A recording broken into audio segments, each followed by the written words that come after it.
Okay, please revise. Please write answers to the last class topics.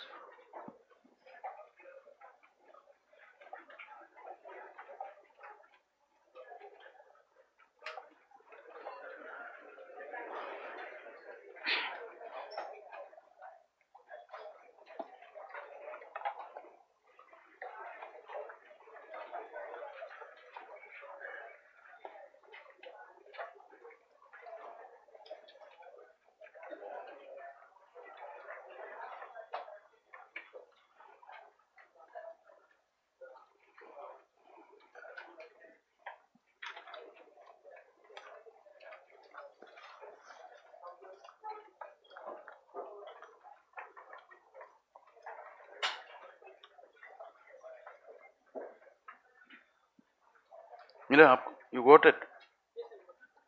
ये मिला article? रख लो.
Okay.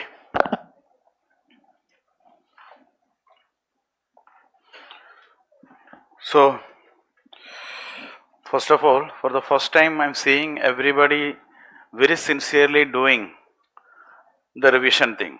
Okay. So, I really appreciate your efforts.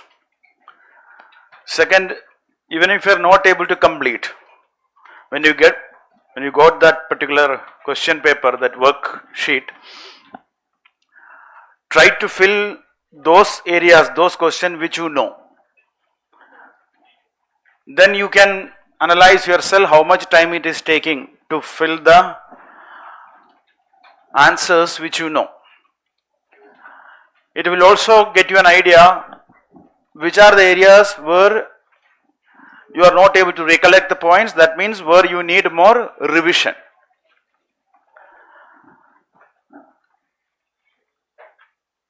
So whether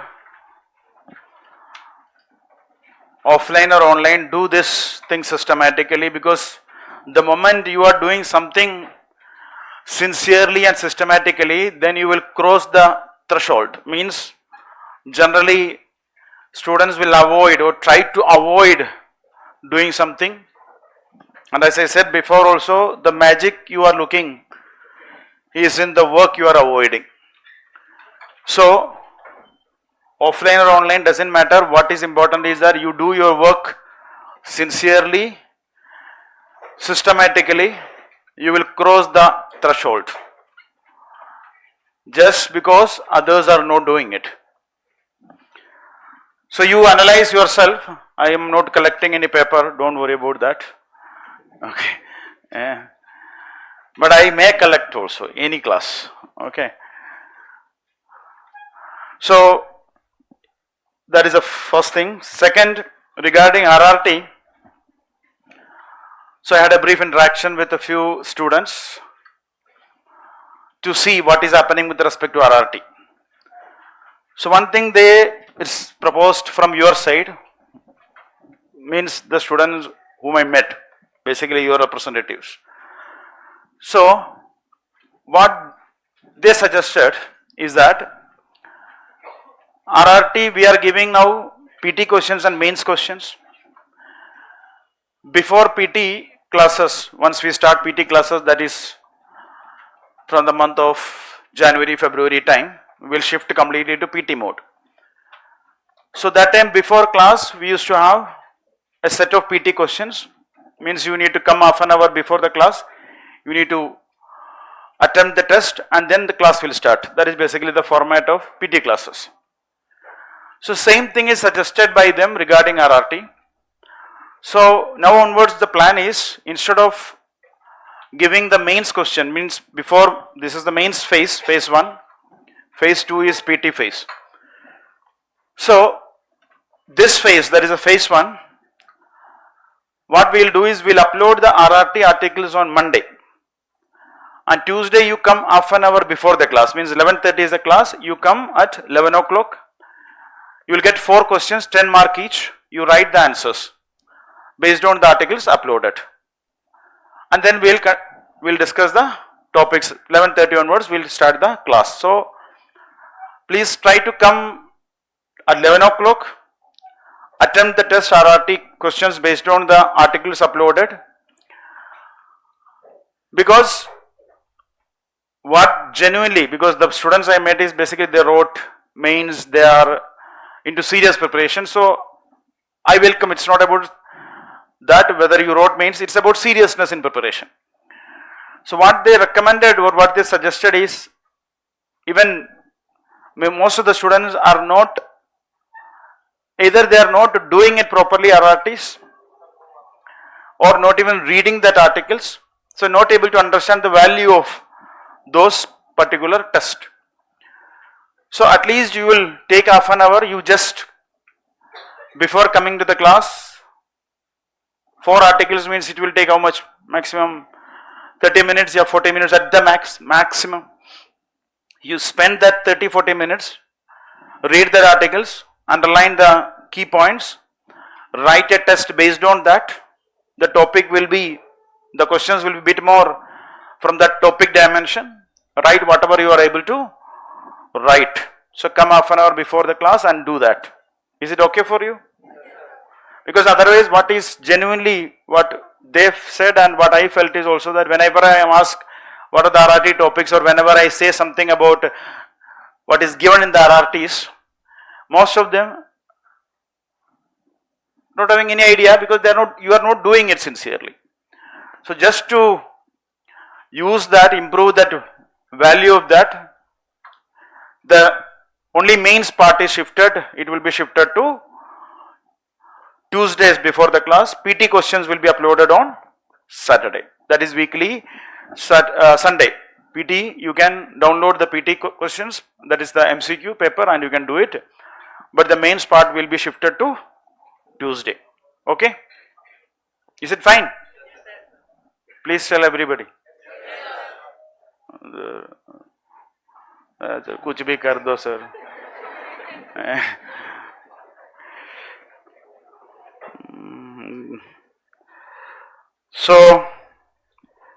So we are starting a new social movement regarding RRT. We'll see how it is working out, what will be the implications, positive implication of this movement. So let us start with the topic, that is social movements.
Okay. So new social movements, context news, what is meant by social movements, what are the basic elements of social movements, what are the general major types of social movements, what is relevant for GS perspective, what is the life cycle of a social movement, basically the theoretical aspects. What is new social movements? What are the key drivers of these new social movements? Objective key drivers of new social movements. Comparison between old social movement and new social movements. What are the Indian examples? Different, we are talking about the new social movement especially. So what are the different examples from India? Especially the movements against corruption, feminist movements in India, environmental movements in India, farmers protests and movements in India.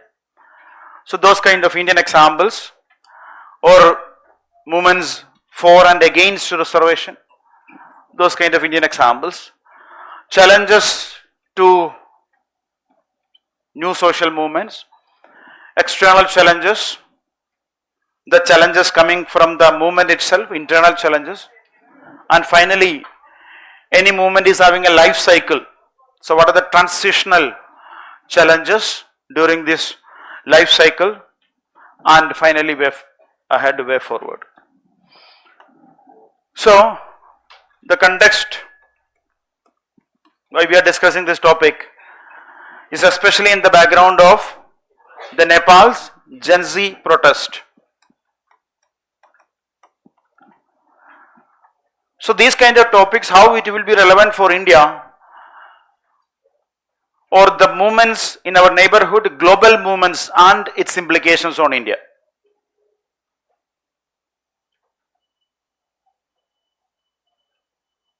Jaldi beto. So that is the dimension which is relevant for UPSC. The movements around the world and its implications on India and its effect on India. So that is the significance of the Gen Z protest in Nepal for our syllabus, our UPSC exam point of view. But this is also relevant in overall our polity, governance, social justice, society, like that. Or even the international relations dimension, Nepal's protest and its implications on India. So that is the first aspect. Second,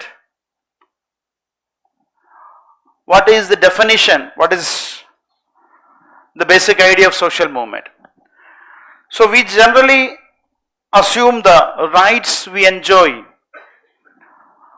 We think that it is just happened to exist without valuing the struggle or movement behind it. We think that these are, we'll take it for granted. We won't consider that we are sitting here just because of some social movements that gave us that freedom, that gave us that right to sit, to choose our people, to protest against a movement or protest against anything which is against the citizens or people's interest. So we generally take it for granted without considering the struggle or movement behind it. So it is important to recall, as a people, as a citizens, we need to recall the struggles of the past. Second, when you consider such movements in present day, we are living in a period of digital democracy. So wherever you are, whichever country you are, social media or the influence of social media is promoting something we can call as digital democracy. Even authoritarian countries experienced the effect, implication of digital democracy. Arab Spring is a typical example of how an authoritarian country also faced the implication, impact of digital democracy. So it is not only in authoritarian democratic countries, the effect was also felt in countries where democracy is non-existent. Even you consider the liberal democracies like US, there was in the recent past there was a lot of social movements. For example, Black Lives Matter. That is a social movement in US. Or Me Too movement, which is spread from US, became a global social movement against workplace harassment, violence against women. So that is the effect of digital democracy, that is the effect of such social movements. It's having a global spread, especially the new social movements. When we talk about it's having global spread. There is also the difference between, a small difference between old social movements and new social movements. Old social movements were generally limited to a particular geography or a particular country. It was having a national limitation. But new social movements is globally, it's spreading globally. Something will happen in one place, will gradually spread to other countries. So what is basically the idea of a social movement? So social movement in general, without quoting any particular sociologist, I am saying in general, by taking up the various ideas of various sociologists, social movement, you can generally say that it's a sustained collective action, generally mobilized towards bringing about a change, oriented or mobilized towards bringing about a change. So there is an element, there are few basic elements. So when you talk about a social movement, first is, it is about a collective behavior. There is a significant number of people. One person coming up and saying something may not be considered as a social movement. So there is a significant number of people, there is a collective movement. That is the first characteristic. So it's a collective action. So mobilization involves participation of many people. Second key aspect is that it is a social movement that extends beyond a single event. That means it is not about a spontaneous flare up. It is not just one particular protest, you cannot consider it as a social movement. So it will go beyond a single event. A single protest is not considered as a social movement. So sometimes people will protest against some incident. They will come out, they will say something, they will say that, okay, this incident happened. In Karol Bagh also we seen such incidents happening. People will come out, people will protest for something, but it did not turn out to be a social movement. So single flare up or single incident is not considered as a social movement. Third one, so there is a significance of sustained action. Third one is, it involves systematic efforts. So these activities within the movement are coordinated. Presently it is coordinated maybe by digitally, but there will be some kind of coordination, some kind of organization. Compared to the old social movement, presently it is loosely organized. Maybe the collectivities can happen through social media. But there is some kind of effort, some kind of coordination, some kind of decision making is happening. Maybe people will come together and will have some consensus on something. So that effort is there in social movements. And fourth one, social movements are generally directed towards some specific goal, objective. They're directed towards some specific goal or objective. They're generally directed to promote some change in the society. So one of the key aspects of the social movement is, generally the origin of a social movement will be based on some kind of disquiet within the society. Disquiet within the society, some kind of unrest is there, some kind of disquiet is there. And it can be, the motivation for this disquiet can be dissatisfaction or aspiration. It can be some kind of dissatisfaction with respect to the existing conditions of life or existing situations. In Nepal, it was, the immediate trigger was banning of the social media, but it was based on a disquiet. What was the corruption? It was because of the corruption of the various governments. The governments will come and go, but what was permanent was corruption in Bangladesh. Same thing was the trigger point or the reason, dissatisfaction point in Bangladesh also. So it can also be because of some aspiration that the people may wish or hope for a better system of living, better living conditions. So that can also be because of some forward looking aspirations. So it can be dissatisfaction with respect to the present situation, or it can be aspiration for a better life or a forward looking goal oriented nature. Now consider the types. Even in Nepal also, you can say that there was systematic coordinated efforts. It was mainly through digital coordination. There was also some kind of leadership led by a few people, including some NGOs which were active during the earthquake or after that during the COVID period. So there was some systematic efforts of coordinating against the state because of the problems of corruption. So that was the key problem. And even there was membership also. Membership of Nepal was what? Mainly it was youth. Youth, young people, generally aged between maybe 15 to 25 or 28.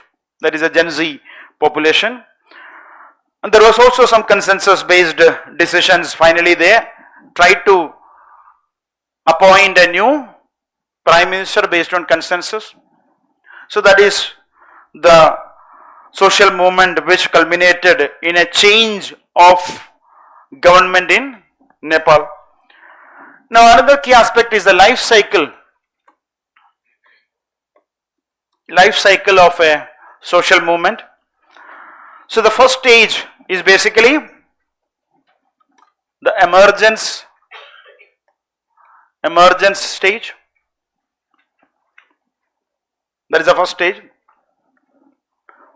So there will be a condition of unrest as we discussed, and this will be the first stage of starting where people will come together, and this will be the preliminary stage when people are aware and they are just starting it.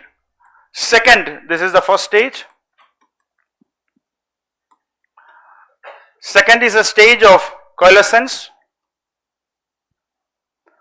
This is a stage of coming together.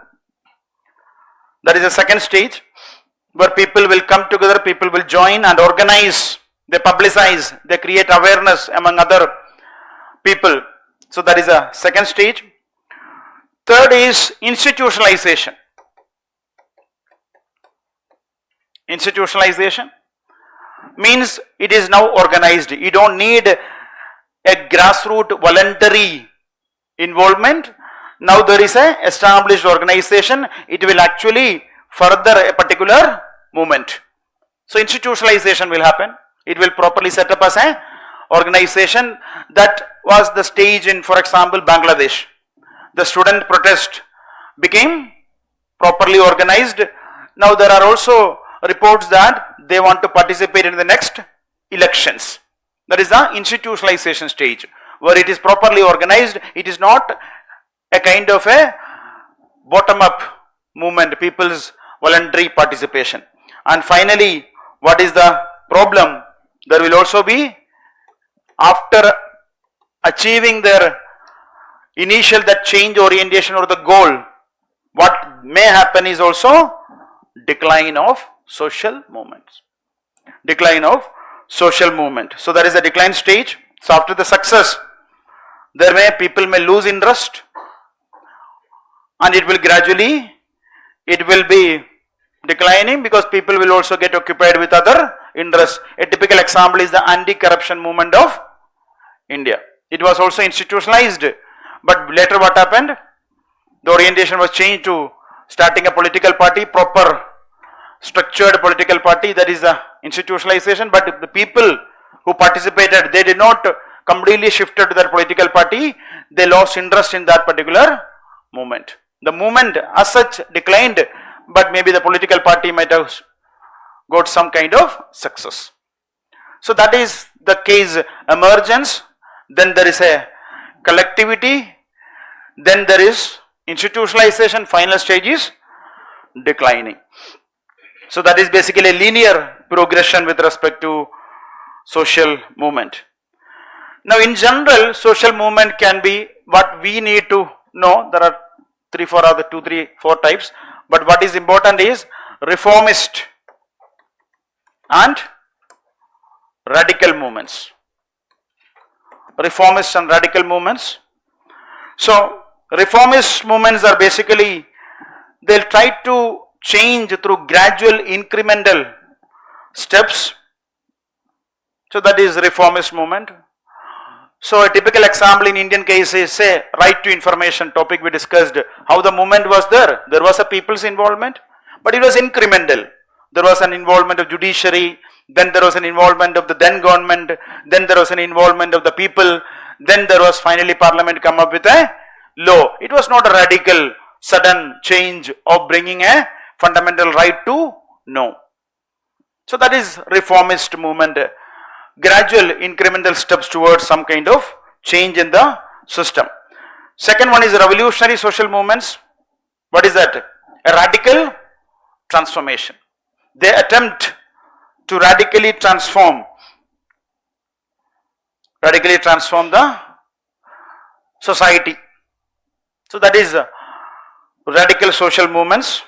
So sometimes it will also lead to, in the OSMs, old social movements, it also led to overthrowing of the governments in power through radical efforts. Communist movements, Naxalite movements are also tried to look for such methods of radical methodology to overthrow the government or state, that was Naxalite. So that is the two major types. Next, come to our topic, that is new social movement. New social movement. So new social movement are basically again a form of sustained collective action, but these movements emerged mainly after 1950s, after the World War II. So they were of recent movements compared to the OSM, which was the traditional movements. So the pre-independence movements were generally considered as OSMs, but post-independence, in Indian case, post-independence movements are generally the new social movements.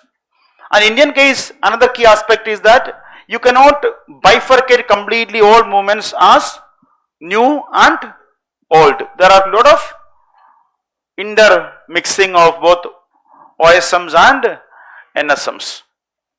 But generally these are emerged after the 1960s, after the Second World War. So there are few differences between the old and new. The primary difference is, before that, let us see some drivers also. Drivers of this new social movements. So the major factors which contributed or contributes to such movements across the world is urbanization, concentration of people, urbanization and interaction among the people. So urbanization contributes to that because there is a rise of a modern public sphere. So that is a contributing factor. Second major contributing factor is the dissemination of ideas through internet, through social media, the new communications and technology. So that is another means for the modern mobilization through digital democracy. Through digital democracy. So technology also contributes to such efforts. That is the key drivers. Next is when you talk about what is the methodology. Generally methodology is what? What is the general methodology of social movements? Direct action. Generally, new social movements also uses the methodology of direct action. So instead of traditional methods, what is their general model? They'll try to, through protest or through coming with some new methods of protest, they try to bring some changes. That is a direct action. And another key feature is it is global in scope. Global in scope. It is not limited to a particular geography. It is international in scope. Something will happen in one country, it may spread to other countries also. Typical example is Arab Spring, Me Too movement in the recent past. These are the typical examples. Or there is also like anti-immigration movements that is also gradually spreading. So these kind of things are also there. Now what is the difference, comparison between old and new social movements? So first one is the core objective, core focus area. So when you talk about old social movements, It's about what? It's about the existential aspect. It's about a human being's survival aspects. So that means it's about who is controlling the power, who enjoys the power, who controls the power, who controls the resources. So it was about the class struggle because of these economic inequalities, because power was controlled by elites, a particular group. So that was the key aspect of old social movements. It was the basic necessities, basic struggles of life. But when you talk about the new social movements, now people are aware about their rights also. So now what they want is quality of life.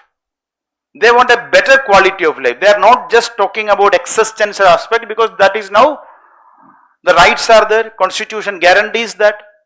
So what they need is a better standard of living, quality of life. It can be better rights. It is not about the strategic aspect. So even women, feminist movement, the initial focus of the feminist movement is what? Women's movement. First wave of feminist movements. What was the focus? Yeah. It was basically about the strategic gender dimensions. Strategic gender dimensions, especially about the violence vulnerabilities. That was the initial. Now gradually what there is a need for even taking over the public space, because it is not available to the women. There is a lot of harassment issues happening even inside the domestic sphere, private sphere. So now there is a demand is also about what? Quality of life, better human rights. So here the question arises in NSM is that how do we want to live? That is the question. How do we want to live? In OSM, what is the question? Who controls the power? Who controls the power? Here the question is what? How do we want to live? What kind of society we want to live? What kind of world we want to live? That is a core idea. Second is the relation of OSM and NSM to the state. What is the relation? So in OSM, all social movements wanted the state to give something, state to provide something. So there was always a direct state, they would start seeking the state power, because state should give something, or because of that some movements wanted to seize the state power, communist movements, Naxalite movements, because it was directed against the state. But when you come to the NSM, state is one player among the many. State is one player among the many, and it may be anti-authoritarian, it may be against even the employer. It's not just about the state. In Me Too movement, it's against whom? It's against the employer. It's against the workplace harassment. So LGBTQ, it is not just against the state, it's also against the society. So it is anti-authoritarian, it is aimed at shifting the attitudes about the society, maybe about the workplace, like that. Environmental protest, environment movements, it is not just against the state. State is one actor among the many, but it is also against maybe the industrial lobbies, private sector, mining lobbies or mining sector. So like that it is spread across other aspects. A typical example is Chipko movement. Chipko movement, there is an NSM. Next is the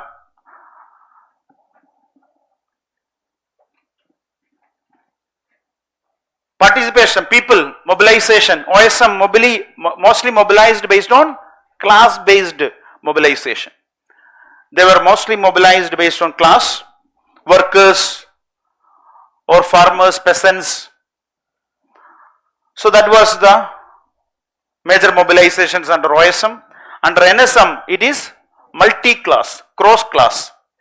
Students from different class are protesting against something, or in Gen Zs in Nepal, they were coming from multiple different class, different caste, different ethnicities. So that is a multi-class or cross-class. So it is not bound to a particular class, but it is multiple. A typical example is the Gen Z or the protests what we saw in our neighborhood, or even the women's movement, environmental movement. These are all like that. Next key element is, what are the major what are the major models, organization. So in all the social movements, it is very much structured way. Structured organizations were there, and these organizations were hierarchically organized. So there was a centralized leadership. So it was very much a formal organization model, OSMs, through political parties. But when you come to NSMs, it is more about what? It is decentralized. Who was the leader who started Nepal protests? Nobody knows. Who was the leader who started the protests against the Bangladesh government? It was leaderless. It was decentralized. It was horizontal. It was not hierarchical. It was horizontal. All were leaders, or many are leaders. Not just one person and everything is arranged under that particular leadership. It was not like that. So it was decentralized, it was horizontal, it was not hierarchical, and it was informal. There was no formal organization structure.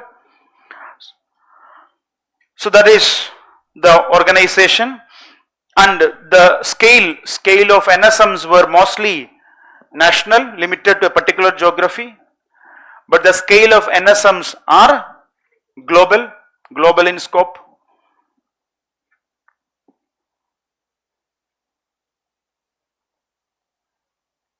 But in Indian case, there is a lot of blending, lot of hybrid nature.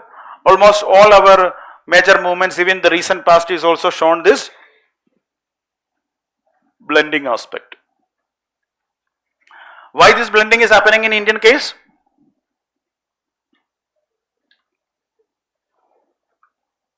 What are the reasons?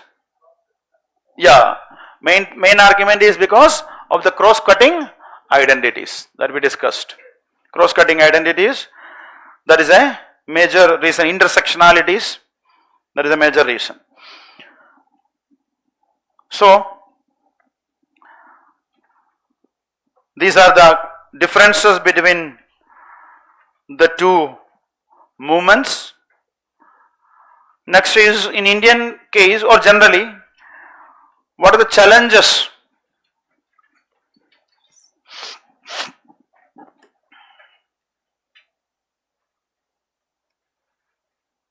So there are three major aspects. First one is the external challenges. So external challenges arises to a social movement. For example, state oppression is an external challenge. So when a movement starts, when the protest starts, there may be violent crackdowns by the state, violent crackdowns.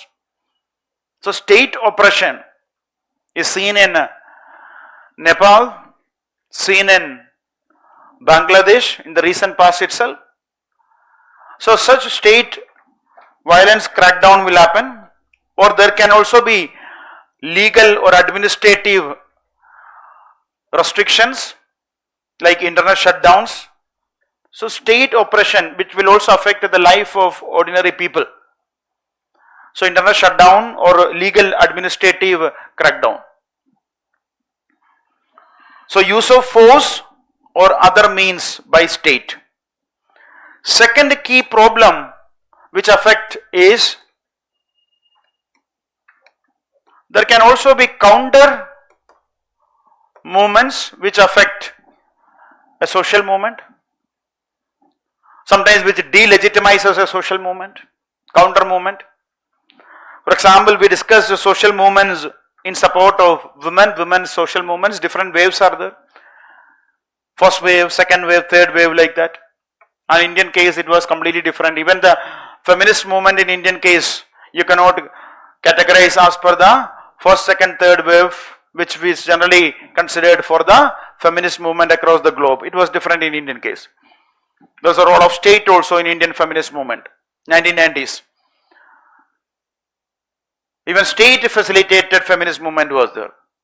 Or there is a role of NGOs, so that is called as NGOization of the feminist movement in India. It facilitated women's movement in the country. Because of the role of NGOs, it is called NGOization of women's movement in India. So there are different aspects. There can be counter movements also. Even against feminist movement, there are counter movements. We discussed something in the past. What was that? Yeah, manosphere, incel culture movements. Incel culture, manosphere. This is counter movements against feminism, against women's movement, against gender equality. Or LGBTQ, there is counter movements against LGBTQ rights movement. So there are counter movements which will also create some kind of challenge. For example, the example are these like feminist movement or LGBTQ. There is a place in Poland, LGBT free zones.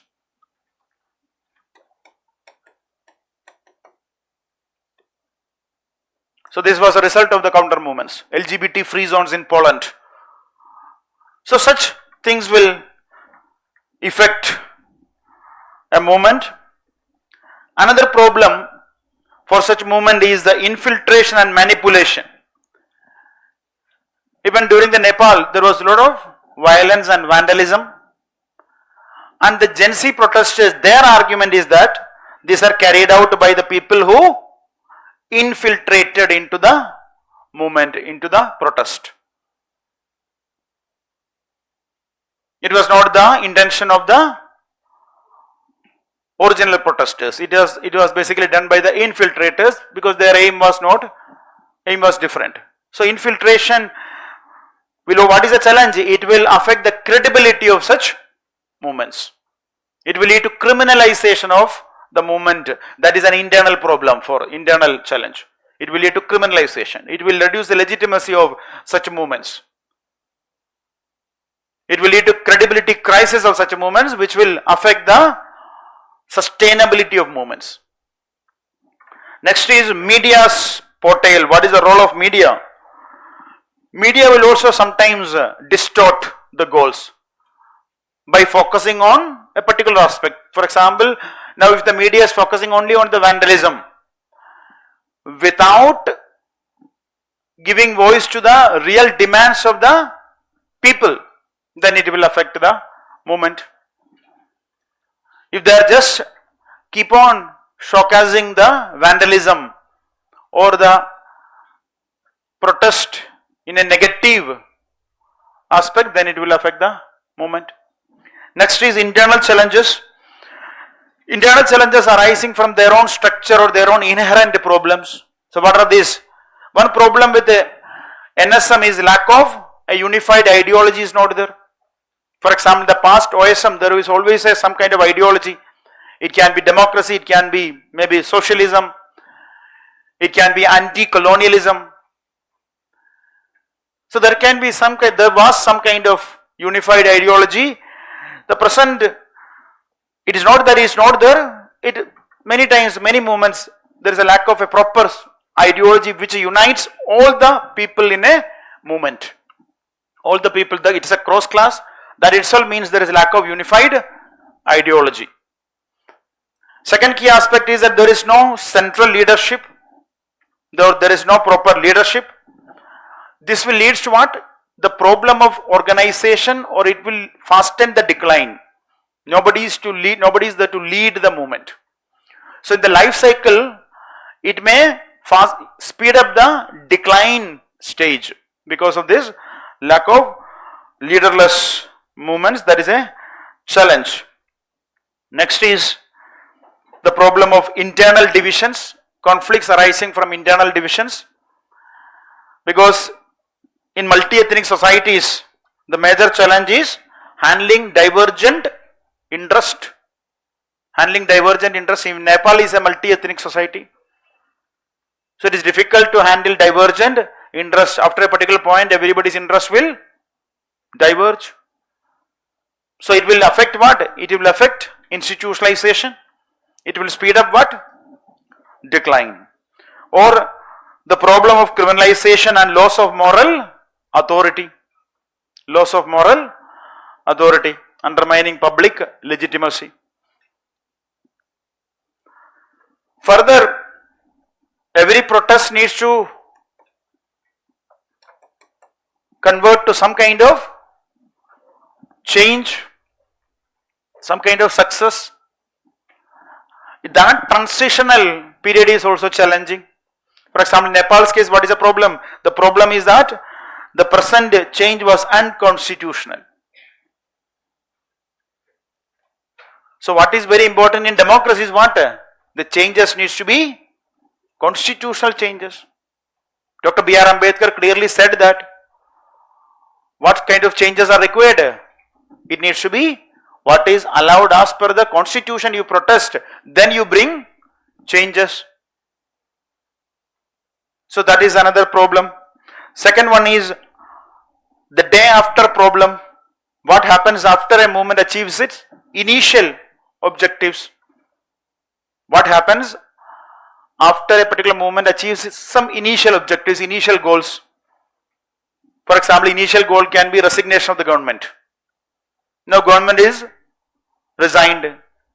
Then they are saying that now Bangladesh, what is the problem? There is no clarity how to move forward.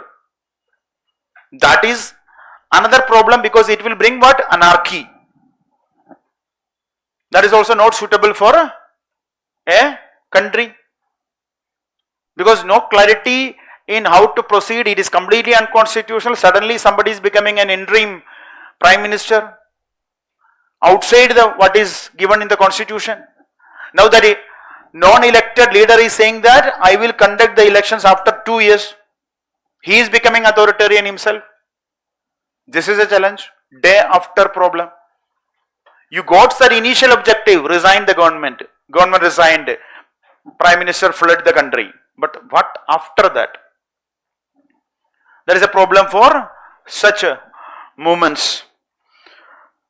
So what is the suggestions? What is the way forward? One is, it can also be addressed, some of these problems can also be addressed by state-led solutions and governance reforms. State-led solutions and governance reforms. So state needs to be receptive. That is important. A receptive state is important. Farmers are protesting, students are protesting, women are protesting. Even there will be protests by different group of people. The states should be receptive to their demands. So state needs to be receptive. That is important aspect. Second is civil society. What is the role for civil society? Civil society can facilitate it as a reformative movement, gradual transition instead of a radical transition. It can improve that relationship between the protesters and the state. So that is another possibility. Next one is democratic engagement. Recognizing right to protest. Recognizing right to protest peacefully. That is democratic engagement. Then dialogue. That is dialogue between different stakeholders. That is democratic engagement. So many movements, government is trying to do what? Government is trying to go for democratic engagement. This will address a sustained protest with some dissatisfaction or aspiration, whatever is the case may be. So that is also a peaceful resolution instead of violence and crackdown. So these are the things. Now Write down a question.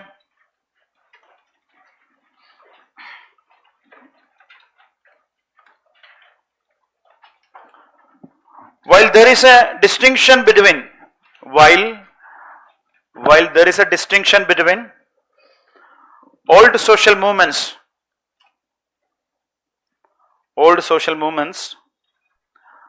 and new social movements, OSMs and NSMs, its application to the Indian context,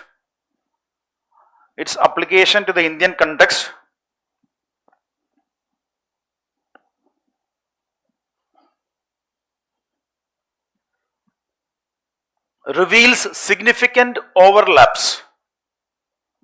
Application to the Indian context reveals significant overlaps.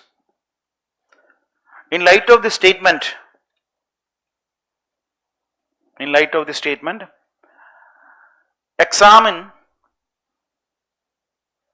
examine how contemporary Indian social movements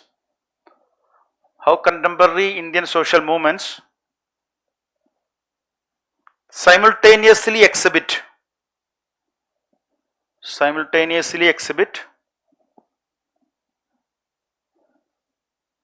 the characteristics of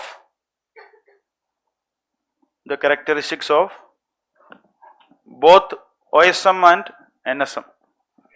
कोई बात नहीं, study material है ना, OSM and NSM. Contemporary, not just very recent, contemporary Indian movements. Yeah, you can take up the last whatever years and you can analyze it. Not just 2024, 5, 3. It's contemporary Indian movements which include a good period.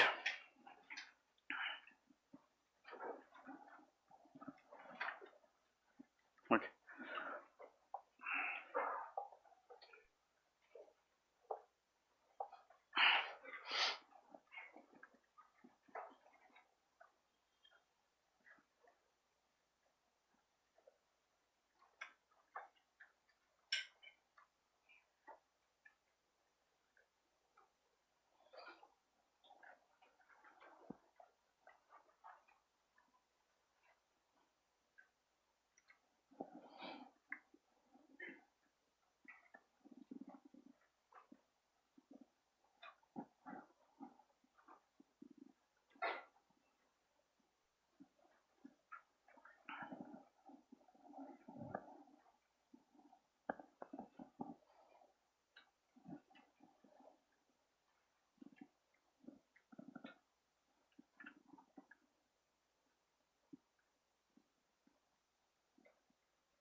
Better.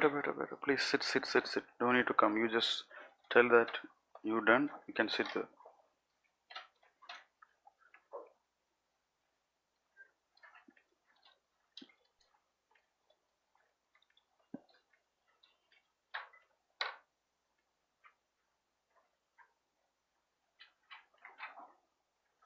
But you need to explain that how it is exhibiting the characteristics of, what is that?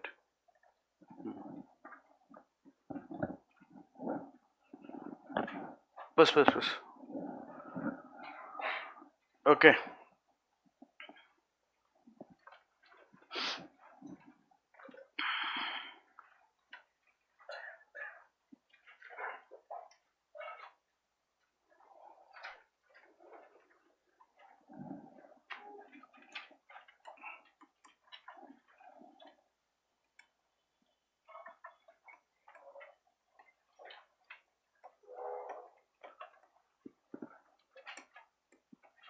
While there is a difference between old social movement and new social movement, its application to Indian context reveals significant overlap.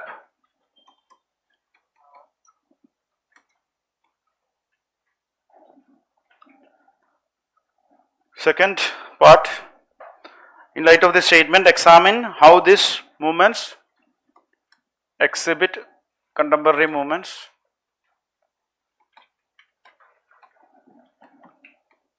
Exhibit both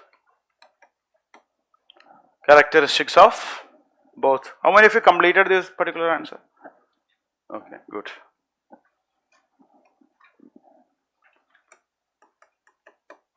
So what is the answer framing? How you will start?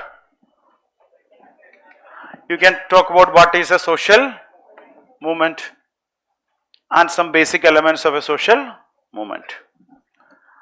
Second, difference between OSM and NSM, basic difference you can explain. However, in Indian case, there is a overlap due to what? Intersectionalities, deep entrenched inequalities. That is also not because now there is some post-material life, because their inequality is because of their past caste or other divisions, which was the reason for the OSMs. Their inequalities, their economic deprivations because of their existence. So there is intersectionalities, there is inequalities, deep inequalities or fragmentation, social cleavages. Third one is what? Third one is also because of our what?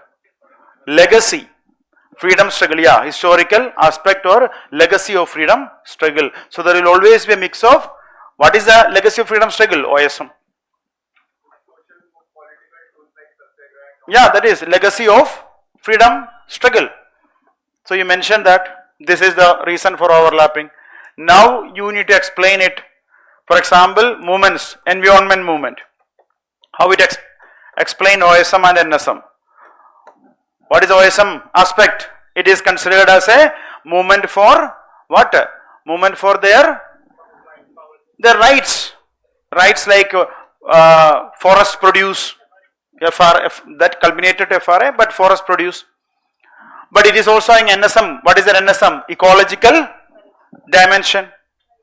Ecological dimension. That is there now. Ecological dimension is or quality of life, environment protection dimension. That is NSM. Second is what? Farmers protest. The recent farmers protest. What is OSM? It is a peasant struggle, class, peasant mobilization, which is an OSM characteristic. What is NSM characteristic? It is, yeah, leaderless.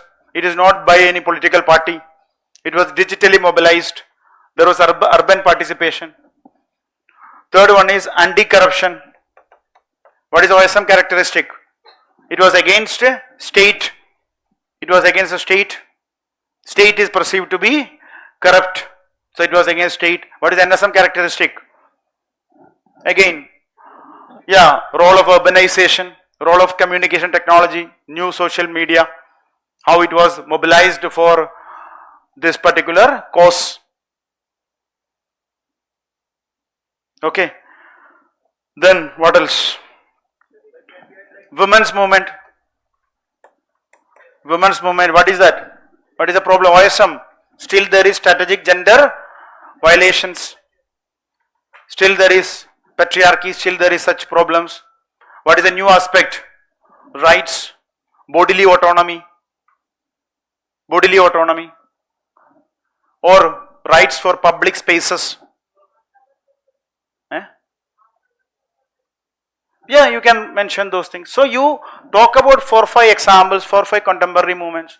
You just you explain this, then you explain how it exhibit. You need to explain that. You cannot just write about this is old, this is new, khatam, for way forward. That is not the question. That is not the demand of the question. The demand of the question is that in India there is a blending. So why that blending happened? 2-3 reasons, including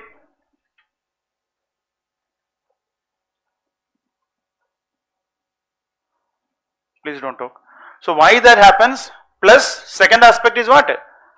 How it is exhibited, how it is seen in various contemporary movements. Finally, what is the conclusion? No conclusion. Sir, I did not conclude. What is the conclusion? You talk about the positive aspect of social movement. What is that? In Indian case also, social movement brought changes. Better right to life environment happens because of that. Anti-corruption movements even translated to a new political party. Such 2-3 positive party you can mention. Or women movement led to what? Abortion rights, bodily autonomy. Yeah, changes in MTP Act, anything. Or Me Too movement, you can mention about those things. Workplace harassment, Vishaka guidelines. Then what is the conclusion? So mention one or two positive aspects of that. Then what is the conclusion? However, India being a democracy, what is the method adopted by the government is democratic engagement and with a strong civil society and media. This ensures a reformist movement. It is not radical, it is more of a reformist. Right to information is an example of that. Last class we discussed how that movement is, how that shift is important in right to information. So that RTI point will be relevant here. The shift of RTI from one to another.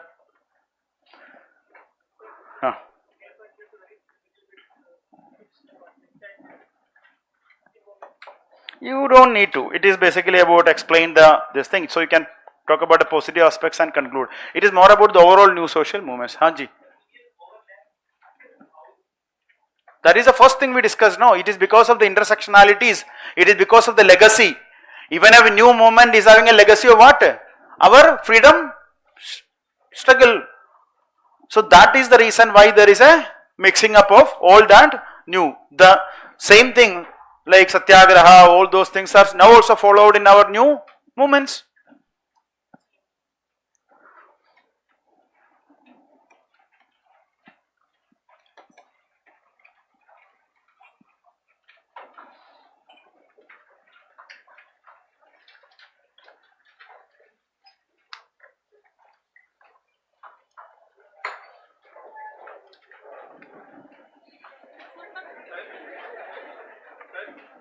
This new social movement is not allowed. It is becoming a gradually sustained movement. I know that it is leaderless. Anji, way forward लिख दिया बस वही है. हाँ. Which? Ask, listen, interact. लिख दो. ठीक है. You remember Alia, right?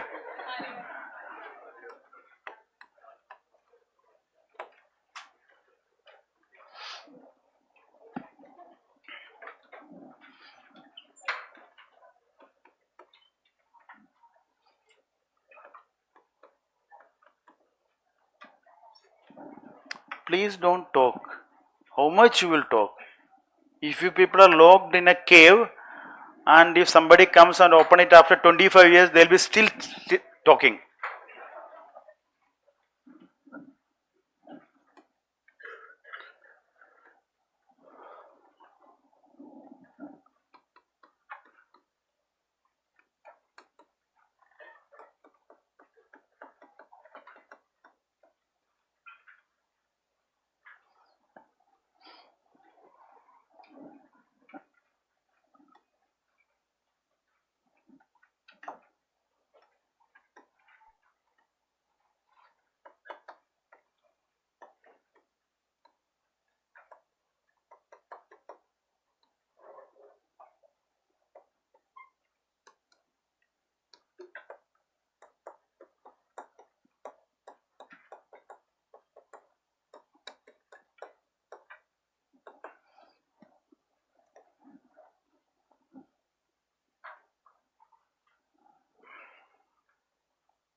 Okay, Saudi-Pak Defense Agreement. News, what is Strategic Mutual Defense Agreement? What is the key provision of this Strategic Mutual Defense Agreement?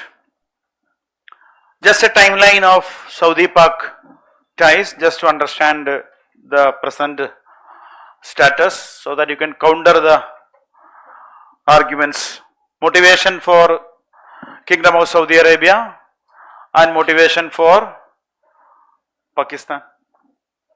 Implications, regional implications, India. What are the implications for India? And what are the counter arguments related to the agreement from the Indian perspective? Views and way ahead. So recently Pakistan and Saudi Arabia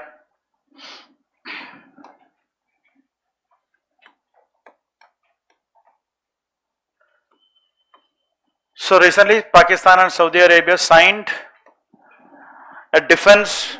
Ritvik, where were you last class?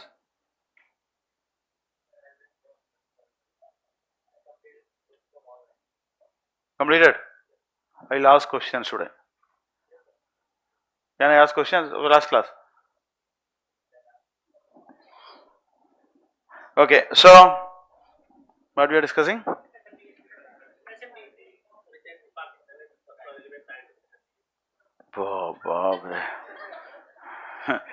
Full sentence. Yeah, so recently Pakistan and Saudi Arabia signed a strategic mutual defense agreement. When you talk about Saudi-Pakistan relationship, it is basically considered as formalization of Saudi-Pakistan defense ties. That means it is not a new thing with respect to Saudi-Pakistan agreement or relations. It is just a formalization of the old defense ties between Saudi Arabia and Pakistan. So you don't need to worry, even if there is a lot of articles written in the Hindu. Okay. So don't worry, we will sort it out. Okay. So what is the key aspect of this agreement? What is the key aspect of SMDA? Strategic Mutual Defense Agreement. So the key aspect is the clause similar to NATO's Article 5, North Atlantic Treaty Organization. What is the key aspect of NATO? What is the fundamental principle of NATO? Collective defense.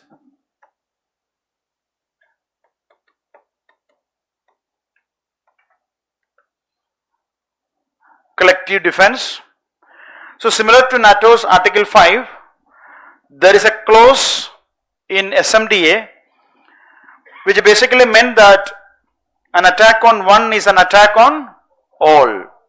That is Article 5 of NATO. An attack on one is an attack on all. UPSC follows this particular policy while framing the questions. An attack on one is an attack on all.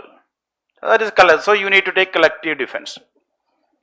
What is the key feature of collective defense? What are the key feature of collective defense? How it is different from collective security? PSIR students are sitting.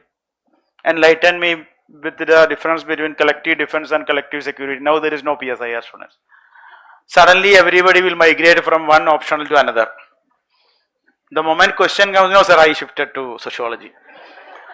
During NSM topic, they are all political science or they are all some other geography optional. Now NSM over, now we are moving to IR topic, now everybody shift to zoology. So, ठीक है. Oh, Pakistan topic. That is okay. So collective defense. So what is collective defense and collective? What is the key feature? What are the key features of collective defense? So that is basically based on alliance against there is a potential enemy. In collective defense clause, it is about countering a potential enemy. So there is a potential enemy is there. So NATO's potential enemy is, who is the NATO's potential enemy? Originally USSR. So there was a potential enemy during the Cold War period. So that is why it was based on the principle of collective defense. So there is a potential enemy and it is basically an alliance. In an alliance, what is the key aspect? There is a commitment.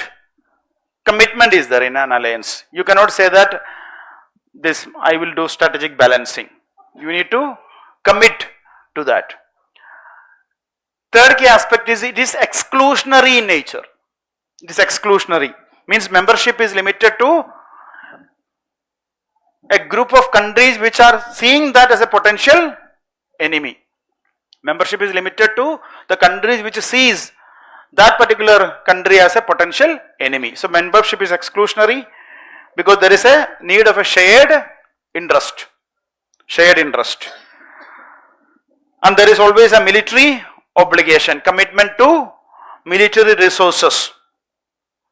So even if it is not your war, still you need to commit to the military resources. And it is based on the idea. Idea is what? Idea is based on deterrence. Deterrence based idea to discourage adversaries from any aggression. Deterrence based idea. So it is basically it is based on a collective defense is based on what? Based on the principle that based on an alliance model. What is the key aspect? It's against a potential enemy. Hence, it is exclusionary in nature because everybody should treat that as a potential enemy. And the key aspect is that there is a military commitment and based on deterrence. But collective security is what? All states agree to protect the security of all. All states agree to protect the security of all. That means it is to maintain peace and stability. Maintain peace and stability in the international order. So United Nations is based on what? Collective security. United Nations. So it is to protect the security of all countries. That is collective security. So that is to maintain peace and security. So United Nations is based on collective security. It is not based on collective defense. Now you can easily analyze the agreement between Saudi Arabia and Pakistan. Is there any alliance forming? Is there any external threat, permanent enemy? Is there any military commitment? Is it based on some deterrence, logic, like that? Now come to the agreement, SMDA. So the basic principle of SMDA is said to be based on what? The collective defense commitment. It is also another key aspect of this is there is also a clause for enhanced military and intelligence cooperation. Enhanced military and intelligence cooperation. So joint military structures, coordination mechanisms, and also intelligence sharing, joint training, all those things. However, do remember that there is no explicit statement regarding the nuclear dimension. There is no explicit statement in the agreement, whatever is available in the public domain. There is no explicit statement regarding the nuclear dimension because Pakistan is a nuclear weapon state. There is no promise that Saudi Arabia will come under the nuclear umbrella of Pakistan. There is no, it is not explicitly stated. Okay. So that is the thing. Now when you discuss the relationship between Saudi Arabia and Pakistan, it is not a new defense ties. The defense ties started immediately after Pakistan's independence, 1950s. The relationship started. Early engagements dates back to 1951. So that was the first time deployment of Pakistan troops in Saudi Arabia happened during that period. That the first decade after independence of Pakistan. But some scholars calls 79 to 89 as the golden period of Pakistan.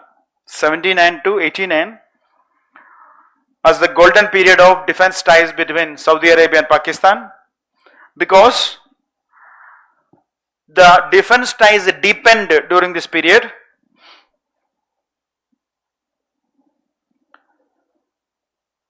And even Pakistan military stationed in Saudi Arabia, more than 20,000 strength contingent stationed in Saudi Arabia. But later there was some kind of friction, especially Pakistan army. We discussed in the past also, Pakistan army military believes that they are the guardians of the country. They take credit that the country is like this, at least we lost some places, but still we are like this because of military. So they are having a guardianship role in Pakistan. They are very supreme power in Pakistan. It's a deep state. But that was not available in Saudi Arabia. Saudi Arabia treated them as just mercenaries. They came to protect the interest of the royal family. So because of this there was friction, and so there was periods of friction, and the troop was sent back to Pakistan. So remember this point, you don't need to remember the full story. What is important is that it is not a new engagement. Early engagement started even by 50s and 60s. There was a golden period when Pakistan military stationed in Saudi Arabia. But there was a periods of friction also. There was periods of friction. So this was the history. Now the recent cooperation is mainly because of the current geopolitical tensions in the region, Middle East. Current geopolitical tensions. What is the current geopolitical catalyst? What are the? Israel. Yeah, Israeli actions. Qatar, GCC countries are basically under the defense support from US generally, GCC countries were under the security support from US. Even Qatar is having US military base. Even after having a US military base, Israel went there and striked some areas, saying that there is Hamas. Israel is striking wherever. Israel's militantism. It is like unscrutinized militarism of Israel. Nobody is scrutinizing Israel's militarism. So because of that, they went. So Israel's these actions of strike in Qatar is one of the immediate trigger. Second is, it also dented the credibility of American security guarantee. The recent events also affected the credibility of American security guarantees to the Gulf countries. Hence, countries like Saudi Arabia is also looking for diversifying their security alliance. Diversifying their security alliance. That is a current geopolitical context. Any other context? There is also threat from Iran and proxies. Yemen is a typical example, threat for GCC countries because of Iran's proxies, Houthis and all. So that is a threat for Saudi Arabia. So these are the current geopolitical issue. This is basically the reason, motivation for Saudi Arabia to sign this agreement. The current geopolitical issues, regional instabilities due to actions of Israel and due to actions of Iran. Iran is considered as an enemy of Saudi Arabia. They are contesting for the same aspects. They are contesting in the same area. They are contesting for a leadership among the Muslim countries, Shia-Sunni debate. They are also contesting for regional supremacy. They are also contesting for oil economy. So there is a lot of competition between Saudi Arabia and Iran. Iran is considered a threat by Saudi Arabia. Saudi Arabia is even like GCC countries like UAE, Bahrain. This was previous question. I think I2, U2 came as a question. Abraham Accord also came as a question. So Abraham Accords.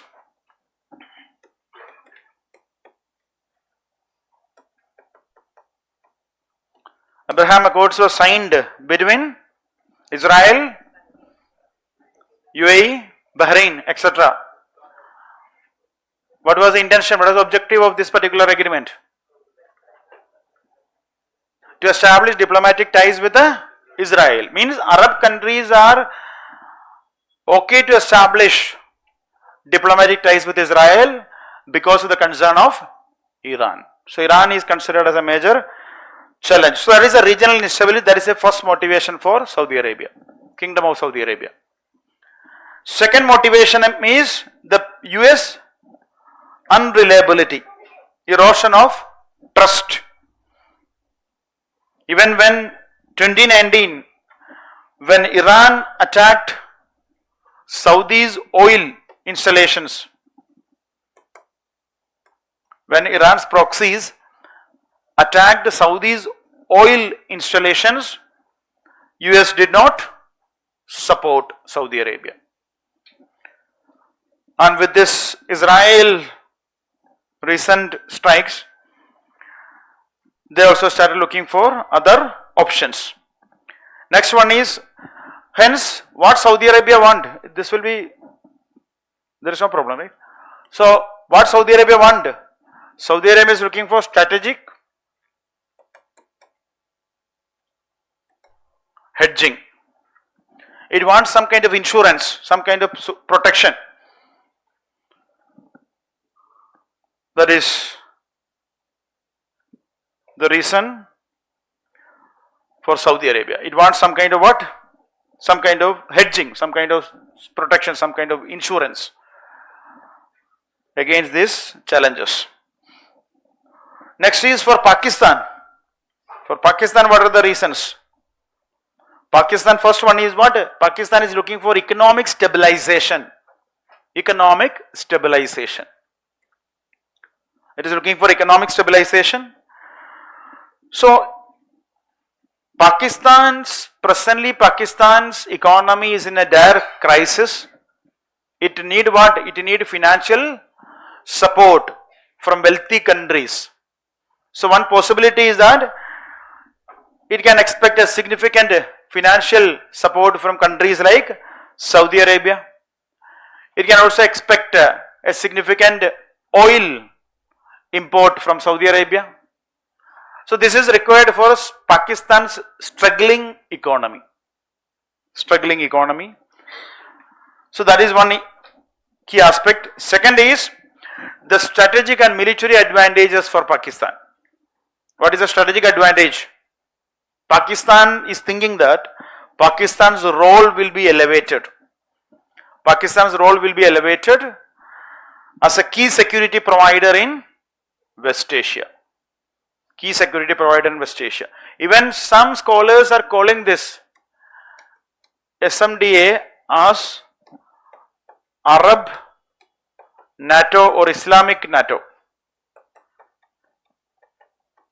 So this is a step towards Arab NATO or Islamic NATO. So that Pakistan is also, by formalizing, Pakistan is expecting that it will elevate Pakistan as a key security provider in West Asia. And this role will also give Pakistan an enhanced deterrence against India. Enhanced deterrence against India.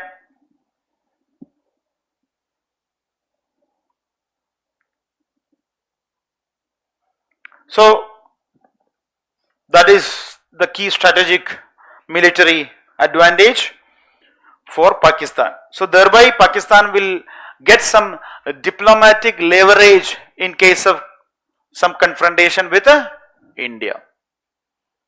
Diplomatic leverage in case some confrontation with India.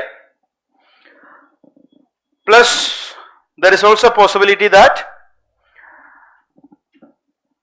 it will dilute international pressure on Pakistan. It will dilute international pressure on Pakistan, especially from forums like FATF, Financial Action Task Force, FATF.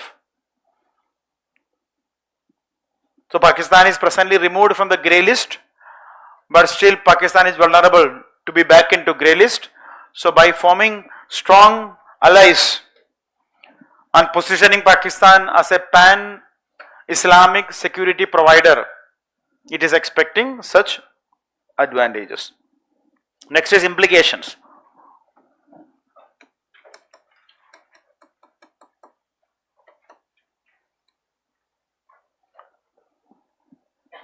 Implications, first one is the broader implications for the region. What is the broader implication? This is a clear signal of a multipolar West Asia. Multipolar West Asia, where regional powers are taking security in their own hands. Taking security in their own hands, not depending on Western countries like USA. So this clearly shows that West Asia is becoming multipolar. This is also effect of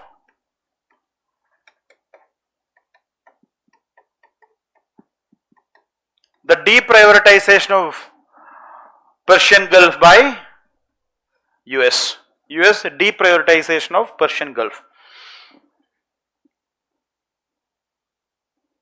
Another key argument related to the agreement is that it is considered as a substitute for Abraham Accords.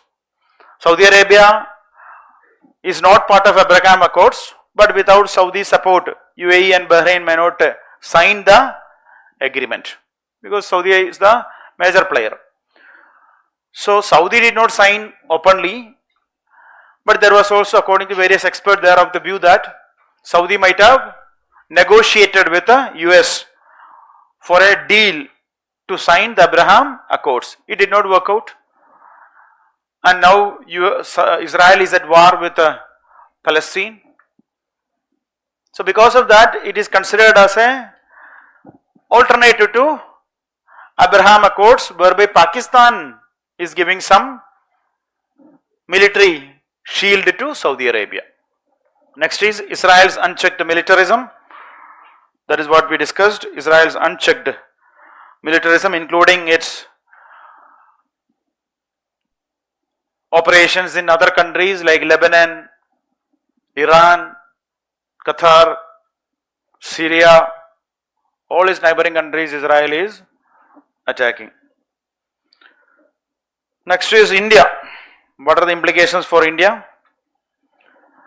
So there are certain negative implications for India. First one is the geopolitical implication by Saudi's support to Pakistan military. The concern that the role of Pakistan will be elevated, and also if Pakistan is buying more arms, it will be against, or it will be at least aimed at India. Pakistan is buying army or weapons only for one purpose, that is to trying to deter India. This will create what? This will create security dilemma for whom? India. It will create a security dilemma for India. So that is the geopolitical. Second, this is also may create a Pak-led axis. Being a nuclear power, it can also create a Pak-led axis. Pak-led axis in the region because of Pak's role as a pan-Islamic security provider, which goes against India's role as the net security provider in the region. Net security provider in the region. This will also, another challenge is, now Pakistan, USA and Saudi Arabia coming together. Because Saudi is having good relation with the US, US is having good relation with both Pakistan and Saudi Arabia. This trilateral nexus is also a challenge. Trilateral nexus is a challenge, especially Indian interest in the region. Second negative implication challenge for India is related to security. So with the dilution of international pressure on Pakistan, it will weaken counter-terrorism, weaken the counter-terrorism efforts, even if there is a less pressure on Pakistan, or even FATF is diluting its pressure on Pakistan and all, then it will dilute the counter-terrorism efforts in the region. If counter-terrorism efforts are diluted, then what will happen? It will embolden non-state actors. It will embolden the non-state actors operating from Pakistan. I think recently they are changing the name also. Which group is changing the name? Some group is, now all the groups which lost their their structure, their buildings and all through Operation Sindoor, they are shifting to Afghan border. So I read somewhere that which group is changing its name? Some prominent group is changing its name also. So this is emboldening non-state actors. Then the problem is nuclear proliferation concerns. Pakistan already having a past experience of nuclear proliferation through Pakistan's father of nuclear program, A.Q. Khan. A.Q. Khan is considered as father of Pakistan's nuclear program. He, like we'll see in movies, right? Like that he gave, le lo, mujhe kuch de do, 5,000 rupees. A.Q. Khan. So that history is already there. So concern of proliferation or giving such a critical technology to other countries. That is a concern. Economic concern for India.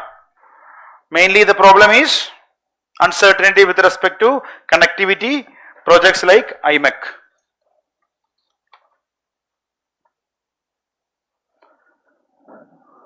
Or Saudi's investment plans. Counter argument. The opposing argument is that this is just a strategic posturing, nothing else. There is no challenge. So one major aspect is because of India-Saudi Arabia relations. India-Saudi Arabia relations is robust and it is very carefully cultivated relationship. There is a lot of diplomatic capital invested on cultivating the ties. So carefully cultivated relationship and robust relationship between India and Saudi Arabia. So there is a strong economic and energy partnership between India and Saudi Arabia. Strong economic and energy partnership. India is Saudi Arabia's second largest trading partner. And the bilateral trade in 23-24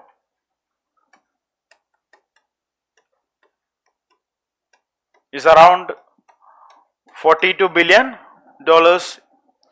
Around $42 billion is the bilateral trade between India and Saudi Arabia. And a major leading energy supplier to India, important for India's energy security as well as Saudi Arabia's economy. It is complementary relationship. It's a complementary relationship. Next is, there is also strong high-level engagement between India and Saudi Arabia. High-level engagement, including high-level diplomatic visits by, for example, Prime Minister's visit. Or generally, what Saudi Arabia meant diplomatically is Arab neutrality.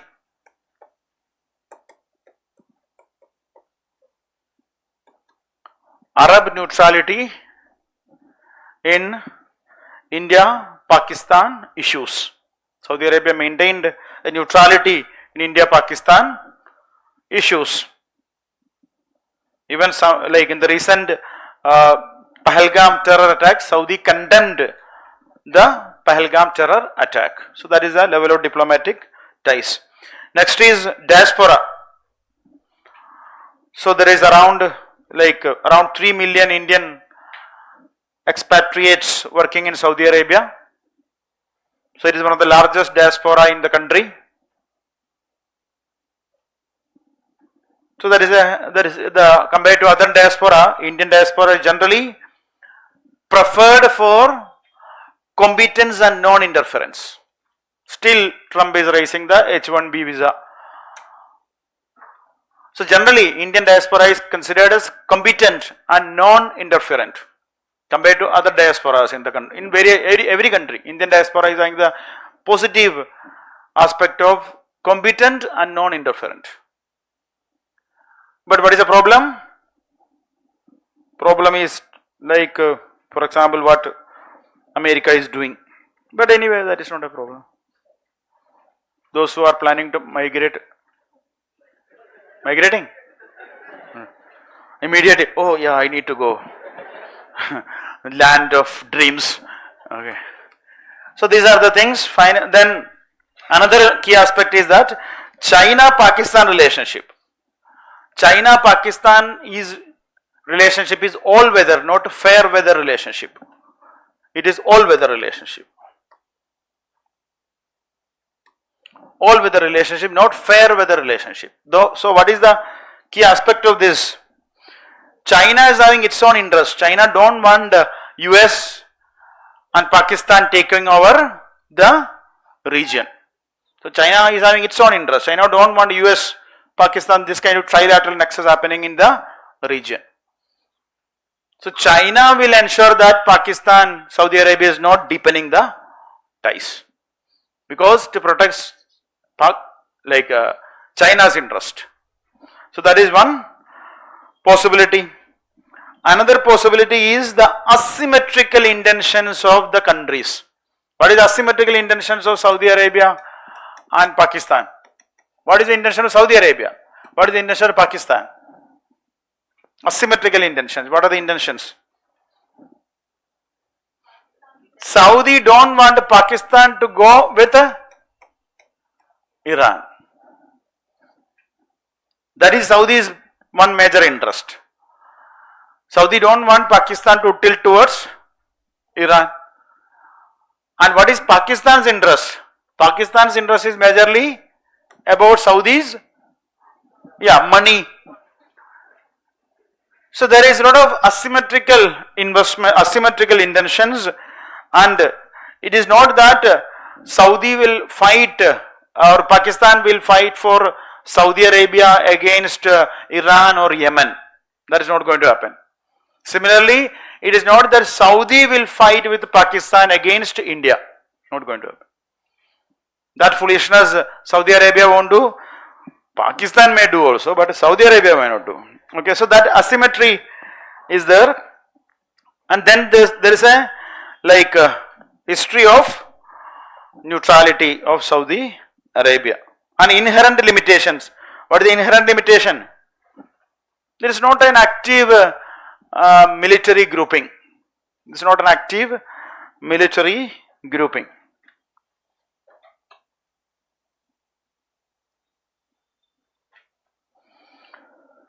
So some views.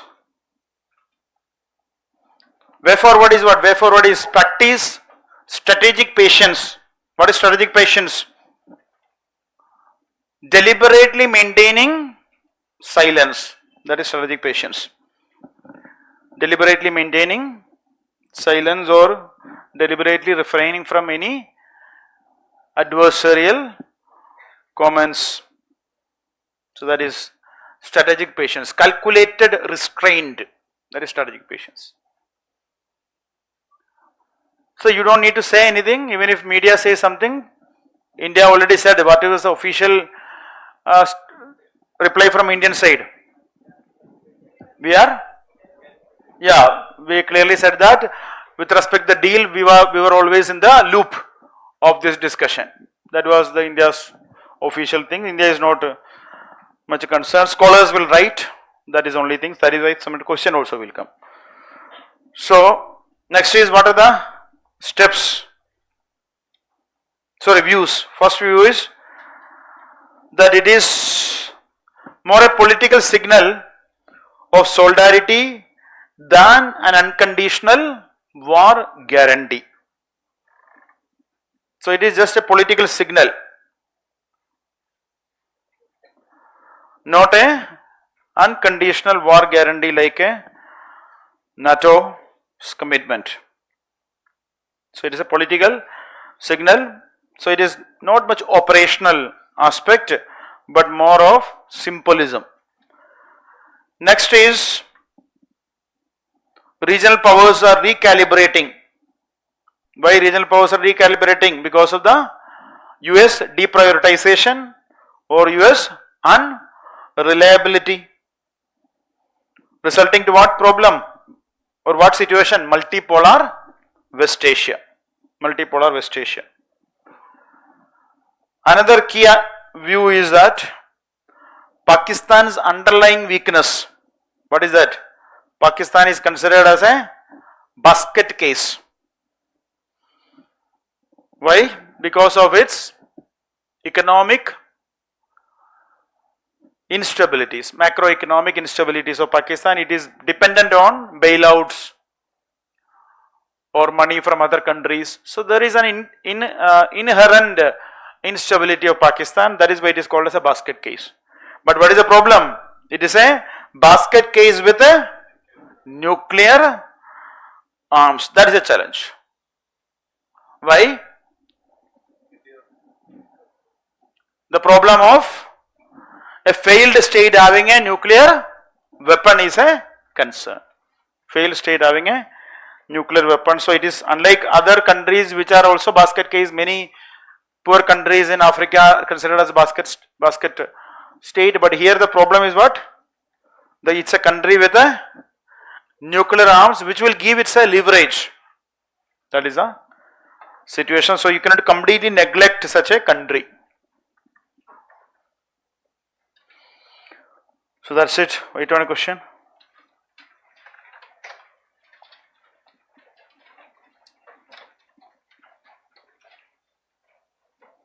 The Saudi-Pakistan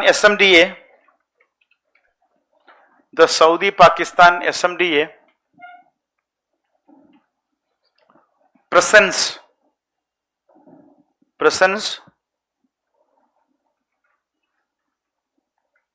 multifaceted challenges.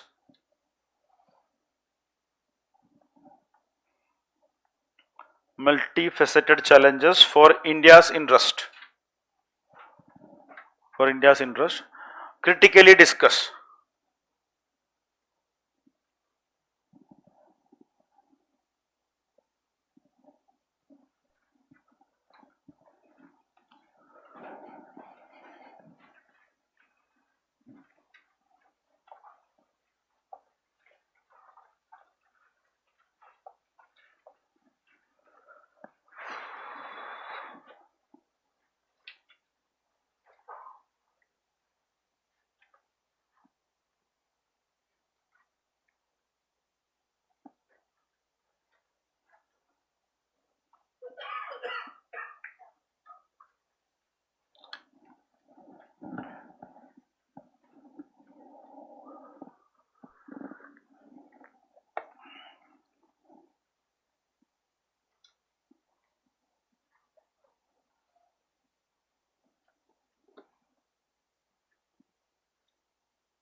Yes.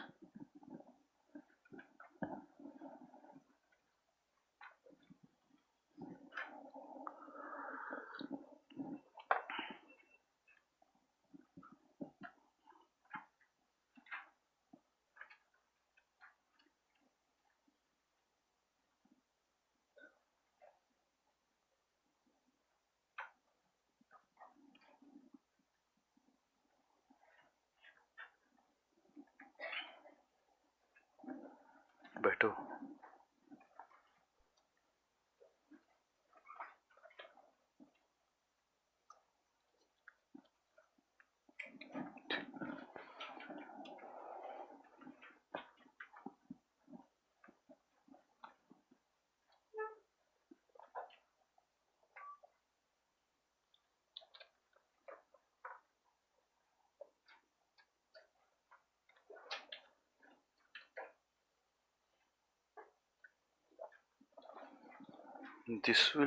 This point will come here.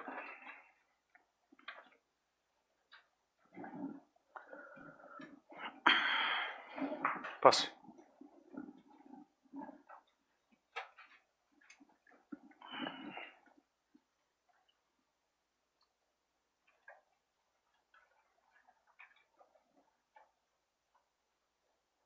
But what is the counter argument? Critically discuss.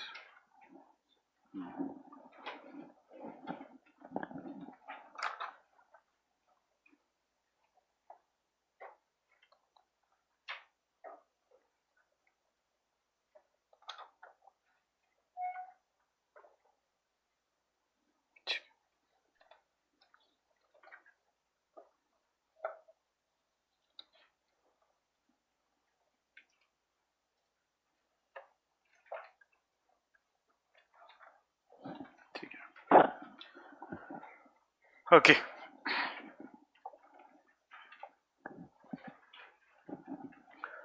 So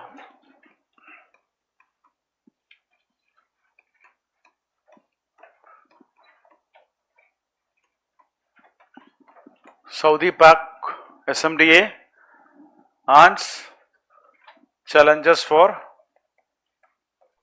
India.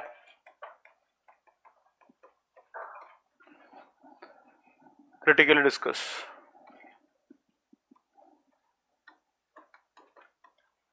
Very easy question, tell me. First one is, what is the agreement SMDA? Second,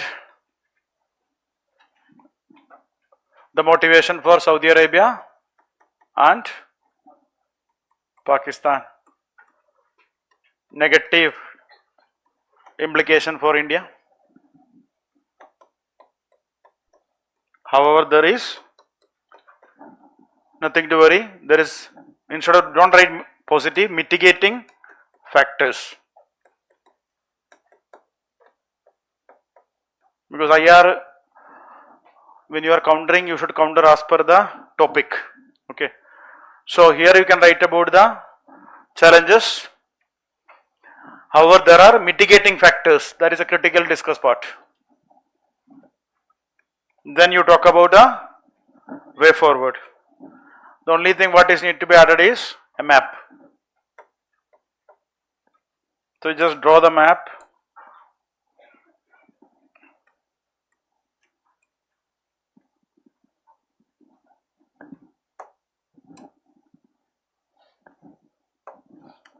Persian Gulf map.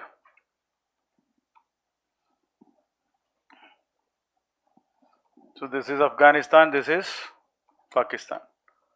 Afghanistan, Iran, Saudi Arabia. This is Iraq, Kuwait, that region. That's it. So you can just say that map of West Asia showing Saudi Arabia and Pakistan. That is a map. So Persian Gulf, this is the Persian Gulf, the Strait of Hormuz. Saudi Arabia, this is Oman, this is Yemen. This is Iran, then this is Pakistan. Pakistan will be like this, that's it.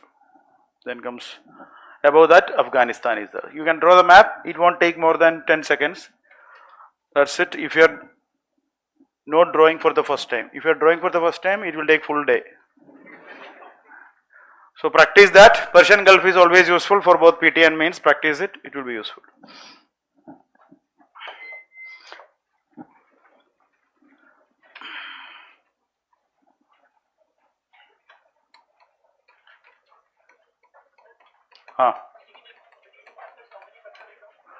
You write 4-5. We already discussed India, Saudi Arabia.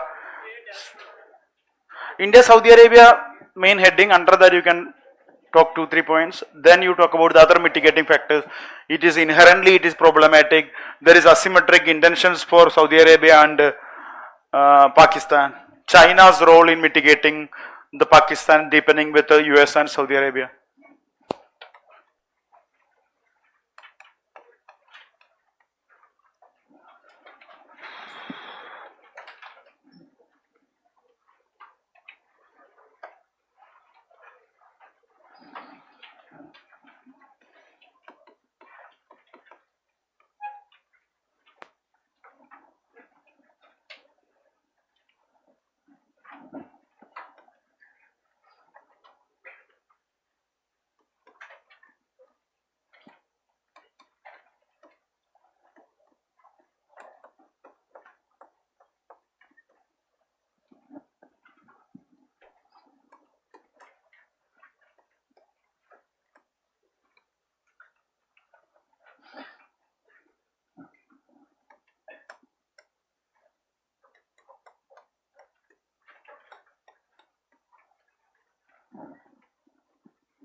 Okay.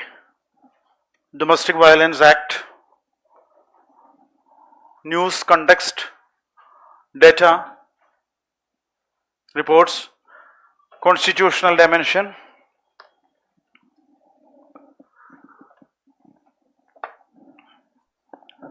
domestic violence causes and consequences. What is the law, that is Protection of Women from Domestic Violence Act 2005. What are the positives of the act?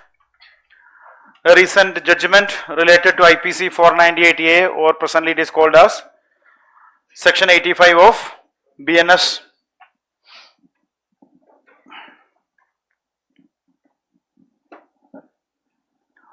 Then what are the challenges, overall challenges, and directly related with the act and challenges? Suggestions, global, India's obligations, and studies and views, quotes.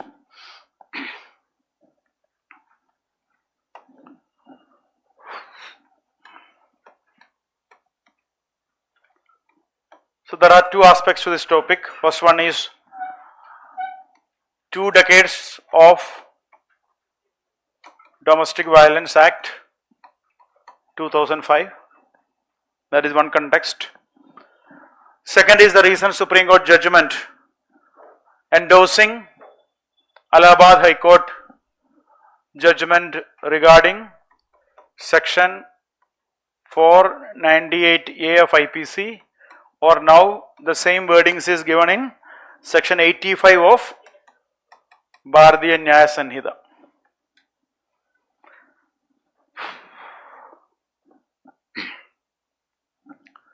So that is the context. Second is, such topics you need a proper data. So with respect to the prevalence of domestic violence, first one is National Family Health Survey, NFHS 5. Data says that, so according to NFHS National Family Health Survey 5 says, 1 in 3 women is subjected to domestic violence. So 30% is subjected to domestic violence.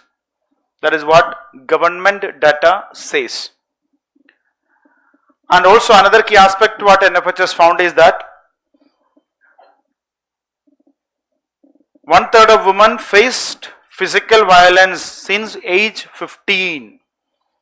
Those who are in the age group of 18 to 49, they faced physical violence since age 15, means that is a significant number in India. So women are silently suffering from this domestic violence. Mostly they are silent because according to NFHS data, only 14% who faced this abuse reported it. That means more than 80% is silently suffering. Silently suffering. So this is a serious problem which is highlighted by Supreme Court also. Supreme Court in a 2020 case, Supreme Court said that a majority prefer to suffer in silence in India regarding domestic violence or physical abuse of women. Supreme Court observed that a majority prefer to suffer in silence. Very serious problem. There is also another key argument related to this particular aspect of domestic violence is that there is a quote, one is Supreme Court quote, a majority prefer to suffer in silence. Second is another quote, for many women, stay home, stay safe.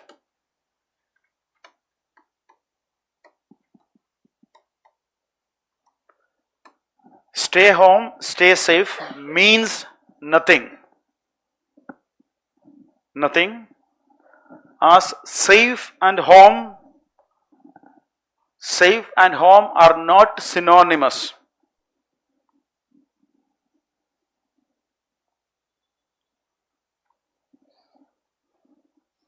So that is another challenge, means there is a natal family violence or intimate partner violence which is happening in this private sphere inside the home, natal family violence and intimate partner violence. Then there is another significant quote by Dr. B.R. Ambedkar which I might have told you before, that is, I measure the progress of a community. I measure the progress of a community by the degree of progress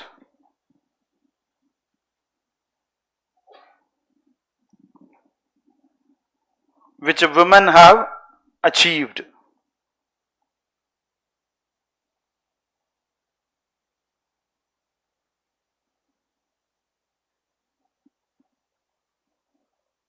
So that is a problem when you say that we are progressing, and if 1/3 woman is facing domestic violence and more than 80% are not reporting that crime, or invisibilization of the crime. And according to NCRB data, there is increasing dowry related death cases. Increasing dowry related death cases, that is around 35,000 deaths between, in a span of 5 years, between 2017 to 2022. 35,000 deaths in that period due to dowry related cases according to National Crime Records Bureau. And NCRB also says that Section 498A was among the top 5 offences for arrest. Top 5 offences for arrest, Section 498A of IPC. That was one of the major reason for arrest until 2016. Now it is only in the top 10. That means now there is proper investigation or preliminary investigation is conducted by the law enforcement authorities, thereby reducing the indiscriminate arrest. So the problem here is that this is also important issue which is highlighted recently by Supreme Court. The problem here is that it is used as a weapon against shield. This is also another challenge. It is used as a weapon and not a shield by few. But that is not the reason to dilute a law. Misuse of a law is not the reason to dilute a law. It should be properly implemented. So these are the various important data. One more data is there. According to National NARI, National Annual Report and Index on Women's Safety. National Annual Report and Index on Women's Safety, NARI 2025, released by NCW, National Commission for Women. National Annual Report and Index on Women's Safety 2025, released by NCW. It says that 40% of women consider themselves, 40% of women consider themselves not so safe or unsafe in their cities. Not so safe or unsafe in their cities, and perceptions of safety decline.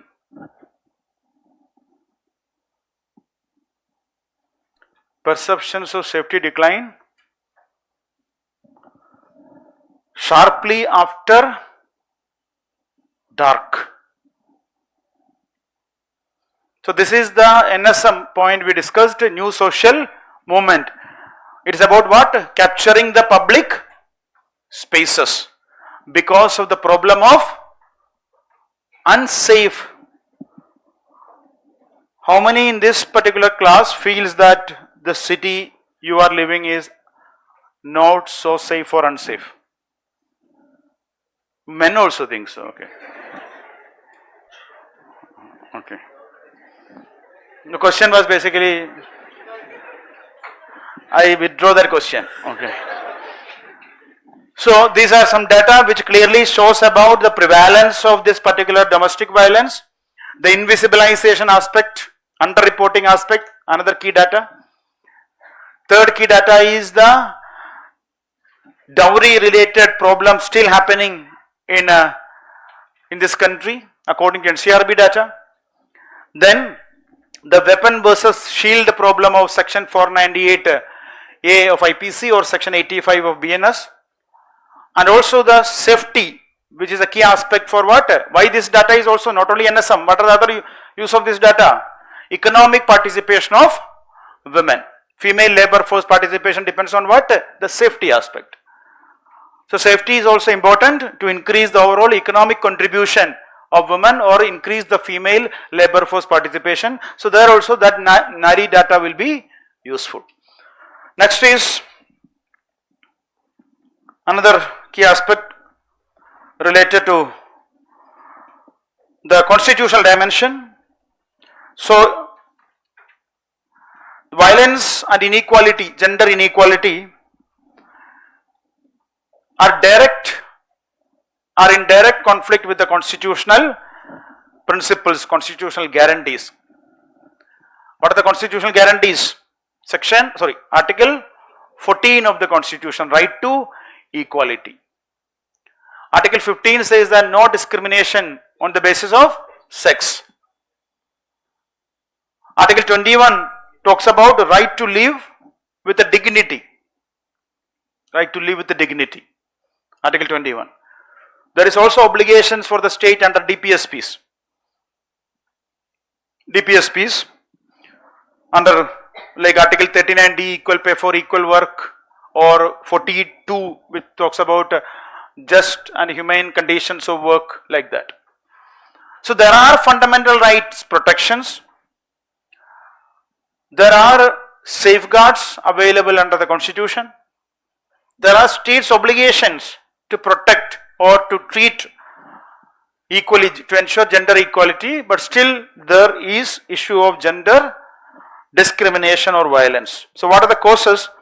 First one is the socio-cultural factors, gender inequality and power dynamics, whatever you call for that. The problem is mainly socio-cultural. In one key aspect is socio-cultural, that is violence is the result of the power imbalance. Violence is the result of the power differences, power imbalance, power differences, or concern of inherent male superiority and traditional gender roles, male superiority, patriarchy, male superiority, or traditional gender roles. So violence is used as a tool to maintain this dominance. So there is a study that is published in a magazine, that is Demography magazine. It found that rapid increase in the unemployment rate, 2016 study published in Demography magazine,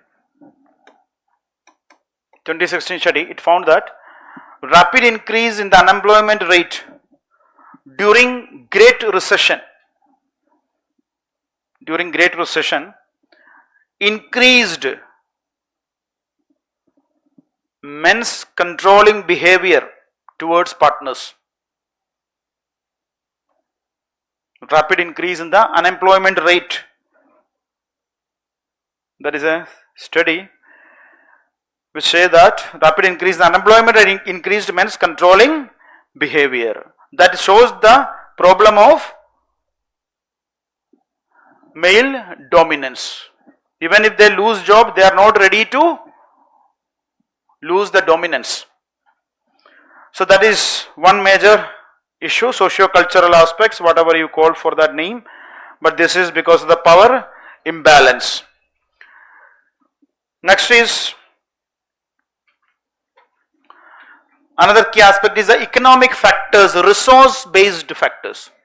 Resource-based factors because of the economic vulnerabilities of women. Economic vulnerabilities of women or financial dependence of women. Financial dependence of women. So this limits their power to negotiate. This limits their power to negotiate and may sometimes suffer because of this power imbalance or power to negotiate. This limits their power to negotiate. So that is one key aspect of the economic resource or lack of economic resource, lack of financial independence or financial dependence. So that is the key aspect. Next is individual factors. So socio-cultural factors, economic factors. Now we are discussing individual factors. First individual factor is the perpetrator's characteristics. The characteristics of the perpetrator.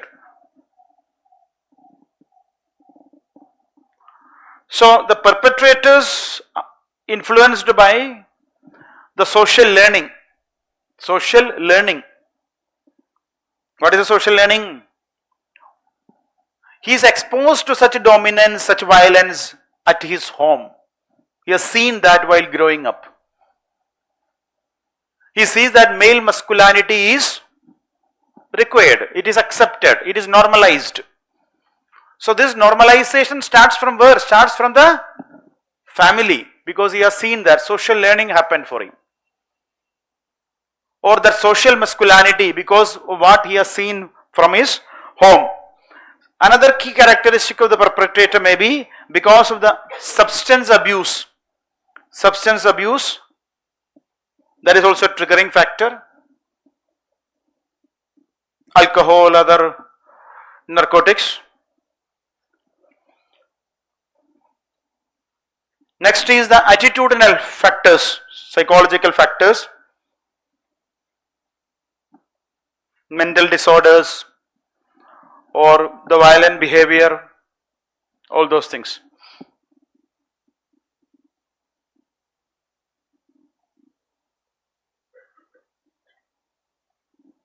So these are the various characteristics according to the perpetrator's characteristics which influence the domestic violence. What is the characteristic of the victim? One key aspect is the victim's own background. Victim's own background. What is the problem? Low level of education or lack of education or lack of income, or not able to participate in income generating activities. Thereby the powerlessness is a key feature of the victim. Powerlessness.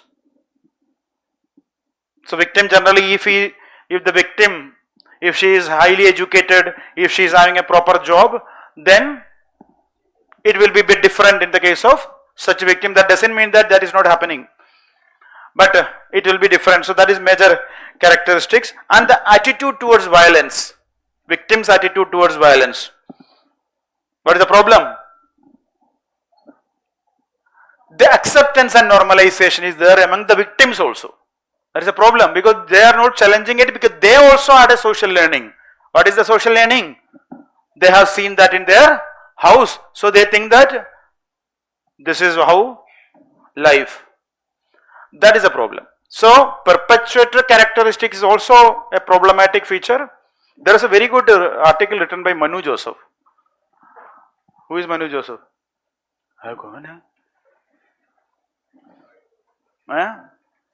A writer. Very good. Article written by Manu Joseph. Who is he? He is a writer. He writes articles. I know that. Or my cognitive ability is able to derive that he will be a writer. So there is you should read the article about Manu Joseph, where he says that while marrying you should see what are the generally what they will see, they won't see the deviations. They will see that this is deviations, but he is actually very good. There are some deviations, but what is his argument is see the deviations, because possibility that again in future also there will be such deviations, that needs to be taken into consideration. So don't consider that these are deviations, generally that person is very good. Always consider what is the deviation of that problem, that will be the problem in life. That is his argument. He wrote that he is the script writer of that series of Madhavan and another person. Which is that series? Decoupled, yeah, he is also the writer. Decoupled, very good. Thank you for supporting me. Okay. So these are the key aspect, power imbalance. So all this contributes what? The power imbalance leading to consequences on the victim. What is the consequence of the victim? Physical and mental trauma. Physical injuries and mental traumas, or physical and mental health, psychological health effects. Physical, mental, psychological health effects, trauma, low self-esteem, all these things. Okay. Next is children. What is the problem? Consequence of children. They will have health and behavioral problems.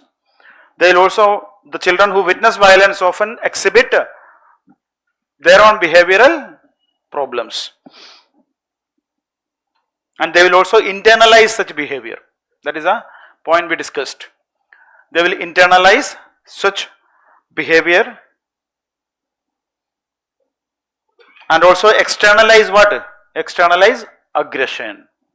Or they will internalize in behavior and externalize in behavior.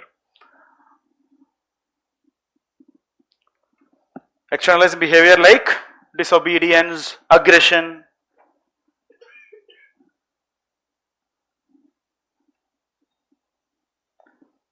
And also children, there will be impact, and it may lead to intergenerational cycle of violence. Intergenerational cycle of violence.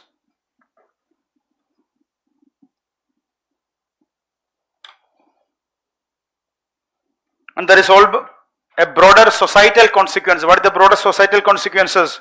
It will lead to negation of fundamental rights or human rights of women. The consequence is negation of fundamental rights, constitutional rights of women or human rights of women, girls. And it will also lead to obstacles on human development or human capital formation. Obstacles in human capital formation. And there will also be resulting economic consequences. If there is lack of human capital formation, then again it's a vicious cycle of not able to participate in the economy. Okay. So we'll continue the discussion next class. One thing I want to tell you, all of you, the men here, it's not about reading and understanding a topic, it is also about implementing it. You yourself should not become party to the so-called aggression and male dominance. Thank you.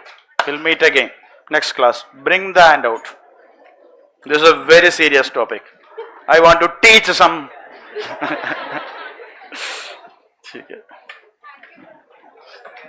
Yeah.